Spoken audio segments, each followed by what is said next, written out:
Welcome back to the show, everyone. Our doctor joining us now to talk about summer ailments. Our doctor. We own him. This could go almost everywhere because summer ailments, it's a very wide topic. It is. Dr. Duncan is joining us now to talk about all sorts of stuff to survive the summer. How are you? I'm very well, thank you. How are you guys doing? Let's start off with beaver fever. Well, Beaver fever, yes. Because beaver fever Are we talking grade 9 boys? Or slightly But different. you and your family had a beaver fever experience. And Yes. I actually didn't really know what beaver fever was, never having had it myself. There are some waterborne actual... It's a waterborne illness. Giardia has one of these great names, Giardia lambia, and it's like a little parasite.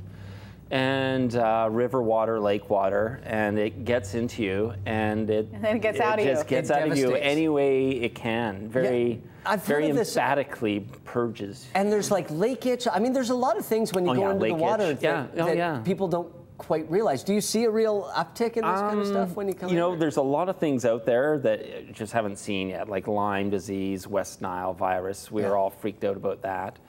And it is supposedly here, but you know, it's all the tests. You can go on the Center for Disease Control site, which, you know, if you're as exciting as I am and you do these things late at night, you know, I'm cruising the web on the Center for Disease Control. Can I actually ask a question about that topic? Because I've talked about this with friends. Like, if you have symptoms or feel like you have symptoms and you put those symptoms into a Google search engine, it's not a good idea. You're dying. Yeah, you're effectively dead now. Can I have that suit if you do go? It's spectacular. But do people come into your office and like they're shut up and they're convinced that they have certain things, and you have to sort of talk them off the and then they whip out the paper, like the reams of paper. But Google says. Google says, I know. And you know what? Actually, I'll put a plug in for something called Medline Plus. Okay. And it is very, very accurate. It's the National Institute of Health in the States, and it will give you very valid information. So if you ever have anything you want to look up, Medline Plus. Medline Plus. But also see your doctor for a follow-up. Yes. Okay, you mentioned Lyme disease. All-powerful. Yeah, make sure that it's Dr. Duncan and tell him to shut up. Is that what you just did?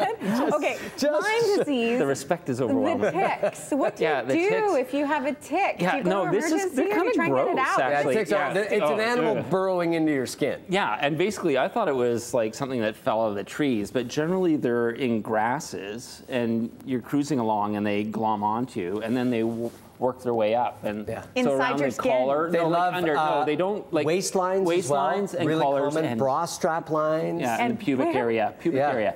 And so it's like the size of a sesame seed.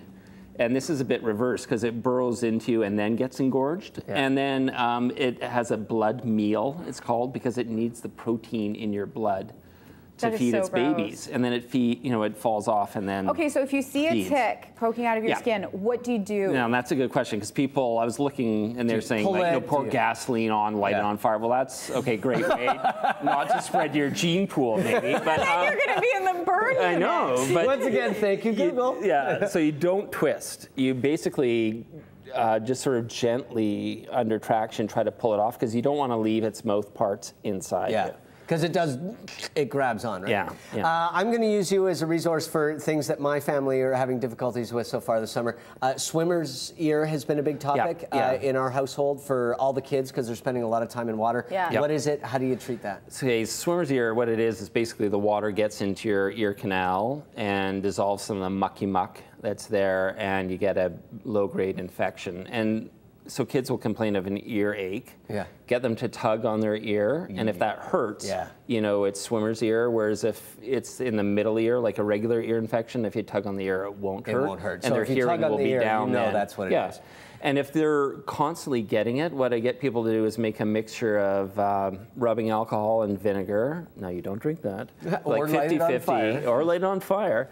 And you just put drops in your ear afterwards, and it helps evaporate the water that's there, and it makes it acidic so bugs don't grow. Okay, is putting olive oil in your ear a good one? Okay, because that's what I always want to check to see if my family's crazy. Yeah, because if you're a wax former, you know, if you make a lot of wax, grow potatoes like the big honkin'. Yeah, actually, I saved mine and showed my older brother when he came out for a visit. No, you did not. Yeah, I did. That's what brothers do. At this point in life? It was like 3 years ago. Well, I created something called the fart saver for my brother. So well, that's great. See, that's love. It was a poster too. So what does olive oil have to do with giant pieces of it's like wax? oil, like dissolves like. So the olive oil helps soften it up, and then it comes out. But you don't, like, make sure it's at room temperature, because if you put cold fluid in one ear at a time, you'll have the worst bed spins you can imagine. Oh, that's okay. What about mosquito bites? Because there's been some really big, nasty, different kinds of mosquitoes around. Yeah. Like there. It's funny too, often if you go to an area you're not used to, you react a lot more to the skeeters there than the mozzies you're used to. Skeeters is the doctor's term. It is, and what it is you wear a lovely suit like Mike's doing, like you'll want to avoid dark clothing for whatever reason. You know, they like dark. They also like carbon dioxide, so if you're breathing heavily, you know, they come at you. Long clothes, and then DEET, like if you're an adult, over 30% DEET. Don't put it on your fridge because it like corrodes the enamel, which is a bit frightening. Yeah, deep good for you.